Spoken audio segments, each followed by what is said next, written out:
Presiden terpilih sekaligus Ketua Umum Partai Gerindra Prabowo Subianto menyebut Pilkada Jawa Barat ngeri-ngeri sedap. Entah apa makna pasti di balik pernyataan Prabowo tersebut. Yang jelas Pilkada Jawa Barat diikuti oleh 4 pasangan calon.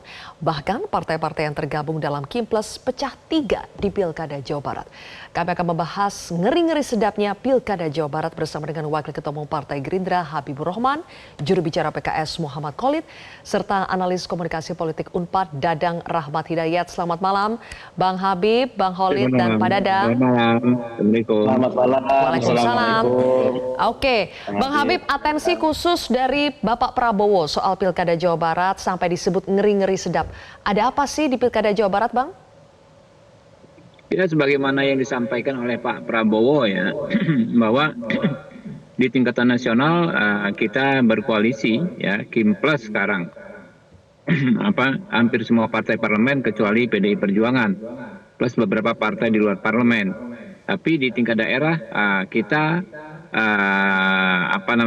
tidak persoalan ya, siapa mau memilih siapa dan siapa ingin mengusung siapa. Nah, untuk Jawa Barat memang akan seru ya, karena akhirnya menurut kami itu akan menjadi all Kimples final ya. Dari 4 paslon ya yang maju di Jawa Barat, menurut kami adalah yang terbesar kemungkinan akan menang adalah paslon yang diusung ya, salah satu paslon yang diusung dari partai-partai Kimples ini. Coba kita lihat komposisinya kan mulai Pak Deddy Mulyadi, Pak Saihu ya, kemudian teman-teman Nasdem itu menurut kami paling kompetitif ya. Oke, berarti siapapun yang menang di antara 3 paslon tadi karena sama-sama dari Kimples, tidak masalahkah buat Kimples, Bang Habib? Ya, dalam konteks pertemanan, kekompakan Kimples tidak masalah. Ya, tapi dalam konteks yang lebih luas, siapapun yang menang ya, termasuk yang tidak diajukan oleh partai-partai Kimples juga nggak ada masalah. Ya, kita dorong proses pilkada terutama di Jawa Barat ini berlangsung dengan elegan, demokratis ya, dan melibatkan partisipasi publik sebesar-besarnya.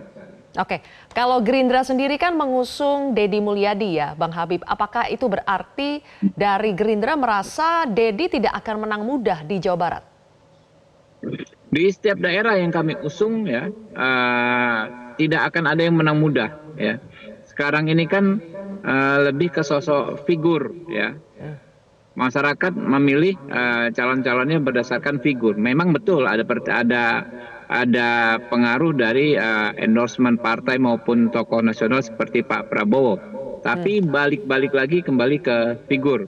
Kita tidak bisa dan tidak boleh mengunderestimate calon-calon yang lain ya. Semuanya putra-putra terbaik ya, yang punya kapasitas untuk menang. Oke, kalau pilkada itu sangat bergantung pada figur, makanya PKS ini langsung menurunkan presidennya, Ahmad Saiku, Bang Khalid. Kenapa sampai presiden PKS turun gunung? Apakah sebegitu penting Jawa Barat ini adalah arena pertaruhan besar buat PKS? Ya, terima kasih. Jadi Partai Keadilan Sejahtera bersama dengan Partai Nasdem dan P3 resmi mengusung pasangan ASI Ahmad Saiku dan Ilham Habibie.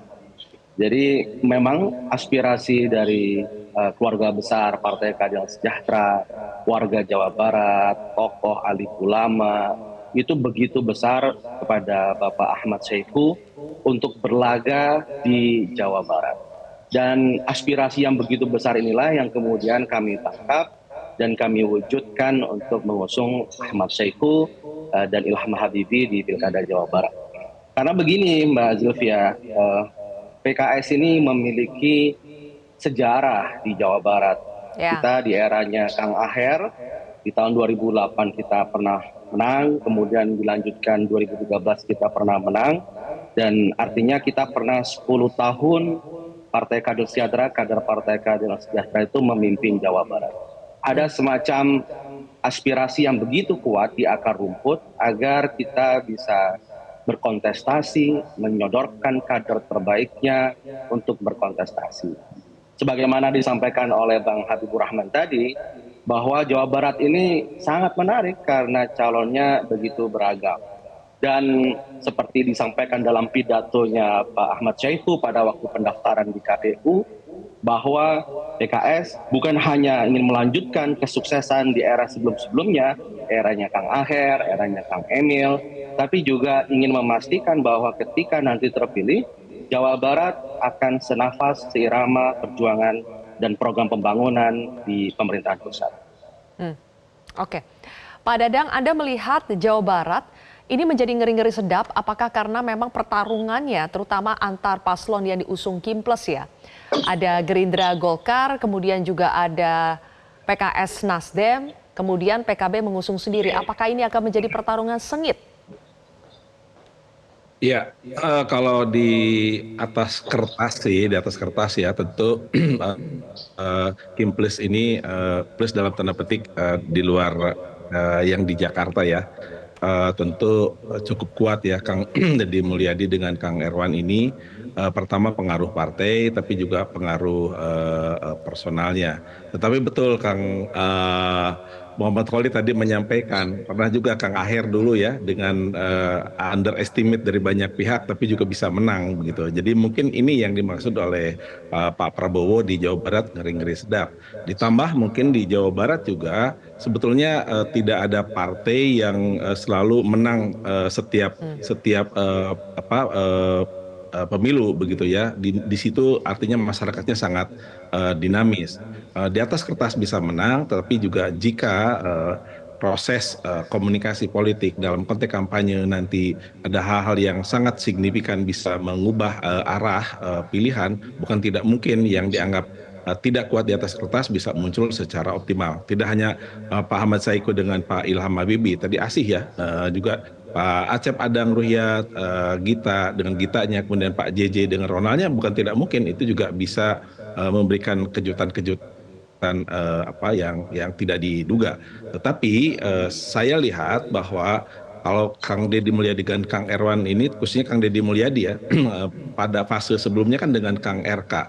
Pertarungan dengan Kang Ridwan Kamil ini, Kang Deddy kan sebagai personalnya itu juga cukup signifikan. Nah, apalagi sekarang Kang RK kan nggak ada, sehingga barangkali suara-suara dari Kang RK ini bisa dipecah. Apakah nanti masuk ke Kang Deddy, ke Kang Ahmad Saiku, Kang Acep Adang atau Pak JJ, tapi bukan tidak mungkin banyaknya bisa jadi karena di situ ada Golkar bergabung dengan Kang Deddy Mulyadi, mungkin secara di atas kertas akan banyak masuk juga ke Kang Deddy Mulyadi. Tapi sekali lagi ya, Jawa Barat ini unik gitu ya, unik. Tadi Pak Ahmad Saiku dengan Kang Ilham Habibie juga saya kira punya peluang ya. Kalau dilihat urutan sih betul tadi. Kang Deddy Mulyadi dengan Kang Erwan, kemudian berikutnya adalah Kang Ahmad Saiku dan Kang Ilham Habibie, berikutnya Kang Acep Adang bersama Pak JJ di pihak yang lain. Saya kira itu. Oke. Dan kalau kita lihat karena tidak ada RK lagi ya di Pilkada Jawa Barat ini, Pak Dadang, padahal RK sejauh ini memiliki elektabilitas yang paling tinggi kalau mau disurvei untuk Jawa Barat ya. Apakah itu berarti semua paslon, terlebih tadi urutan 1 dan 2 tadi, Deddy dan juga Ahmad Saiku, itu memiliki peluang yang sama-sama besar untuk memenangi pertarungan di Jawa Barat? Semua punya peluang, tapi kalau di atas kertas begitu ya, tentu kita bisa memperkirakan secara partai dan dari figur begitu ya, Pak Deddy Mulyadi dengan Kang Erwan, Kang Ahmad Saiku dengan Kang Ilham ini mempunyai peluang yang tanda petik lebih besar dibandingkan yang lain. Tetapi PKB dengan PDIP dengan calonnya masing-masing kan juga punya pasukan yang militan nih, artinya minimal pemilih-pemilihnya juga bisa.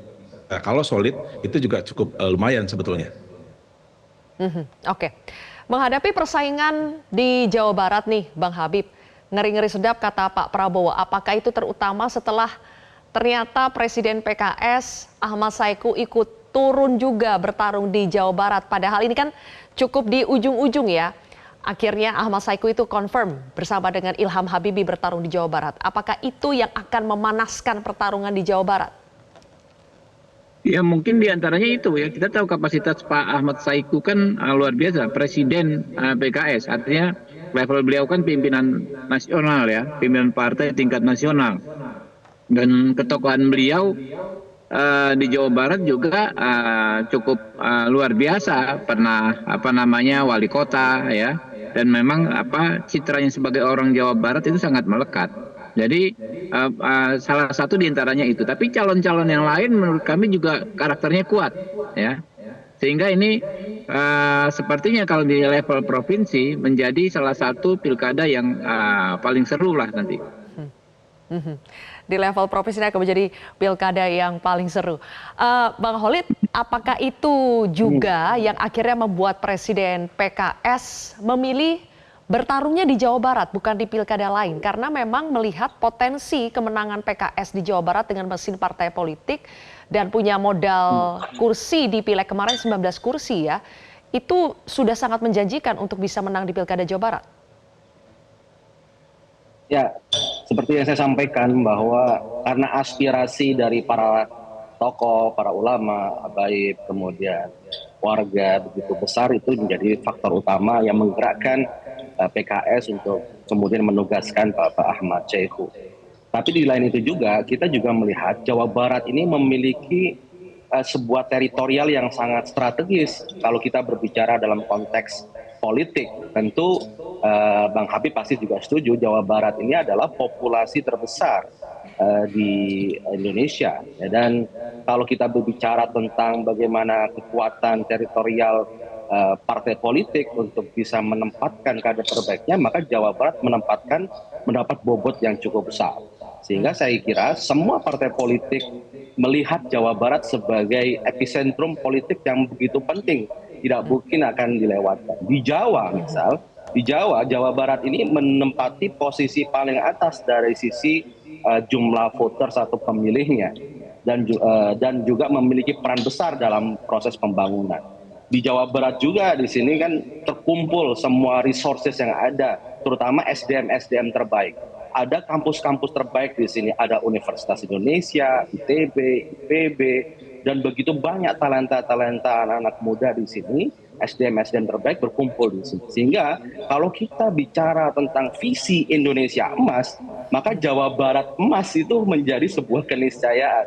Sehingga saya kira hal yang sangat wajar seluruh partai politik itu berlomba-lomba memberikan kader terbaiknya untuk turun dan berkontestasi di Jawa Barat, dan termasuk PKS kita berikan Pak Ahmad Saiku, Presiden Partai Keadilan Sejahtera yang punya pengalaman jam terbang politik yang tinggi dari level DPRD sampai DPR RI, kemudian pernah di eksekutif juga, dan sekarang memimpin PKS. Insya Allah ini adalah ikhtiar terbaik kami.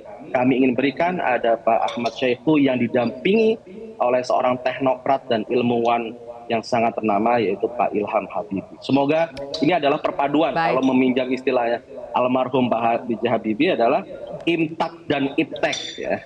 Imtaknya dapat, ipteknya juga dapat, insya Allah. Oke, baik.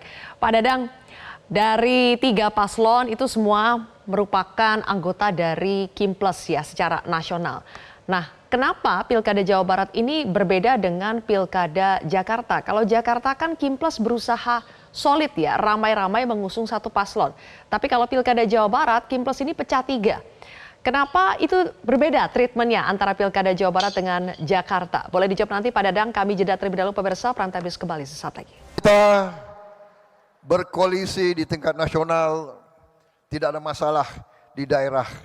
Kita berbeda-beda dan kita bersaing. Persaingan itu baik, persaingan itu bagus, rakyat harus ada pilihan. Tapi ngeri-ngeri sedap juga itu. Jawa Barat ngeri-ngeri sedap.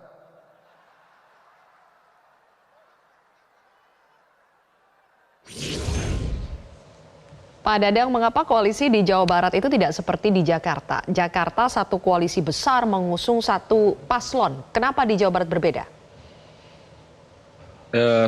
Yang tahu tentu partainya masing-masing ya. Tetapi kalau saya memperkirakan ini ada faktor juga siapa yang bakal bertarung begitu ya. Siapa yang bakal bertarung. Jadi figurnya begitu ya. Nah barangkali figur di Jakarta yang sering kita dengar misalnya Anies itu juga bisa mempengaruhi bagaimana menguatkan, membesarkan koalisinya. gitu ya.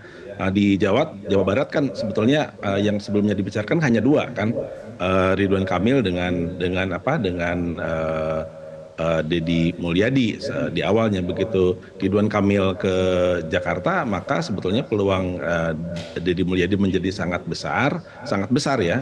Tapi kemudian masuknya yang lain itu belakangan mendapatkan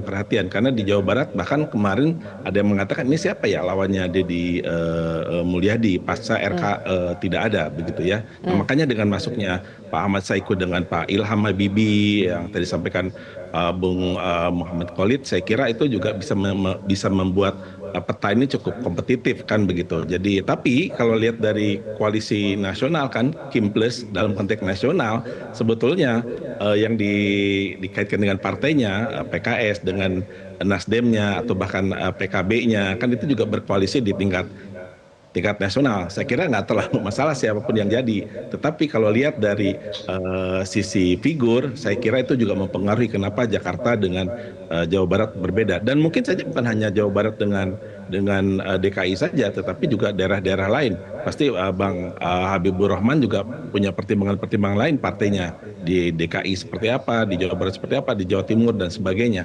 Saya kira ini juga kalkulasi itu tidak bisa dipisahkan satu daerah dengan daerah yang lainnya, khususnya daerah-daerah atau provinsi yang cukup signifikan, entah itu di Jawa atau di luar Jawa yang juga mempunyai gaung secara nasional.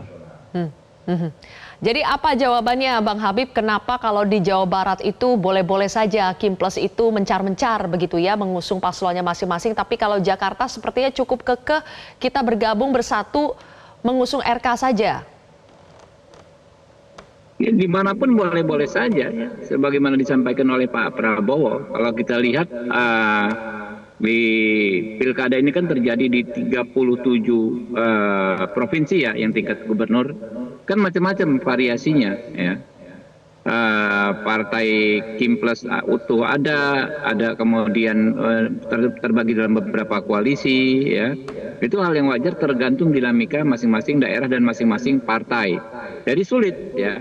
Kalau Anda menanyakan saya kepada selaku Partai Gerindra, saya hanya bisa menjelaskan sebatas apa yang terjadi di Gerindra. Tapi kan saya nggak tahu apa dinamika yang terjadi di masing-masing partai. Ya. Itulah namanya pilkada. Makanya tadi dengan Pak Prabowo dibebaskan saja, silahkan ya berproses ya, nyamannya seperti apa. Oke. Pasca putusan MK, Bang Khalid, apakah itu sedikit banyak mempengaruhi peta politik yang terjadi di Pilkada Jawa Barat? Karena kita lihat Pak Saiku ini namanya muncul belakangan setelah putusan MK.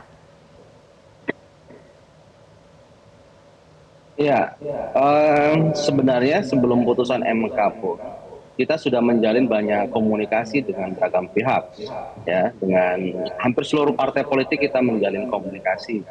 Dan karena waktu itu kita sudah mempunyai kerangka 20% ya sebelum ada putusan MK tersebut. Dan walaupun sudah ada putusan MK pun sebenarnya kita tetap membangun koalisi ya, meskipun Partai Keadilan Sejahtera itu bisa mengusung sendiri. Jadi proses ini memang berjalan tidak dalam waktu 1-2 hari. Dan apa yang ada yang bilang ini mengagetkan publik, kenapa Pak Ahmad Saiku yang kemudian diturunkan. Tadi itu aspirasi tadi yang begitu kuat sehingga muncullah ijtihad politik dari Partai Keadilan Sejahtera untuk menugaskan beliau di Jawa Barat. Dan terkait putusan MK itu memberikan kemudahan bukan hanya di Jawa Barat, saya pikir di banyak tempat memang kita ada beberapa yang kemudian kita revisi ya. Dan ini menjadi sebuah, saya pikir peluang juga bukan hanya buat PKS tapi di seluruh partai politik. Dan seperti yang disampaikan oleh Bang Habibur Rahman tadi, memang setiap daerah itu punya local wisdom. Ya, local wisdom inilah kemudian membentuk titik-titik konfigurasi kebersamaan, bisa bersama, bisa tidak. Di Jawa Barat kita bersaing dengan Bang Habibur Rahman, dengan Gerindra ya. Tapi di tempat lain kita bersama, misal di Banten gitu, bisa bersama. Saya pikir ini adalah sebuah local wisdom yang tidak bisa dipaksakan karena setiap daerah punya aspirasi, punya konstituensi, punya kehendak yang kita respon berbeda-beda. Oke, baik. Terakhir, Pak Dadang, karena ada 3 paslon yang sama-sama berasal dari Kim Plus bertarung di Pilkada Jawa Barat, apakah ini akan membuat 3 paslon tersebut bertarung secara harmonis karena tidak masalah siapapun yang menang atau sama-sama dari Kim Plus, atau tetap saja akan sangat sengit? Ya, saya sih berharap tetap sengit ya. Jadi gini maksud saya, ini jangan kemudian dijadikan seolah ya siapapun tenanglah begitu ya. Karena ini kan suara rakyat ya gitu. Ya. Tapi kan tentu setiap partai akan bertarung. Ini kan bicara soal juga masa bukan hanya sekarang ya di pilkada atau pilgub sekarang, tapi juga ini kan berpengaruh dan berkelindan juga dengan pilwalkot, pilbub juga. Ini kan sebetulnya pergerakan yang tidak bisa dipisahkan sebetulnya. Karena bisa jadi betul kata Bang Holid tadi, Bang Habib juga. Jadi di satu provinsi bisa bersama, bisa berbeda, memang dibebaskan. Tapi saya sepakat bahwa ada local wisdom, ada kepentingan lokal, ada calon-calon tertentu yang bisa membuat makin dinamis. Kalau saya sebagai masyarakat berharap pilgub atau pilkada yang lainnya juga ya seoptimal mungkin harus dinamis gitu, seserius mungkin gitu. Bukan karena sudah ya udahlah tenanglah dalam satu koalisi begitu. Supaya suara masyarakat itu juga suara yang betul-betul bisa dihargai. Saya berharap sih seperti itu. Jadi semua partai pasti akan juga melihat bahwa partai calon yang diusungnya menang pasti punya kebanggaan tersendiri gitu bagi partai-partai itu. Baik, Pak Dadang, Bang Holid dan juga Bang Habib, terima kasih sudah bersama-sama berdiskusi dalam Prime Time News hari ini. Jelajahi cara baru mendapatkan informasi. Download Metro TV Extend sekarang.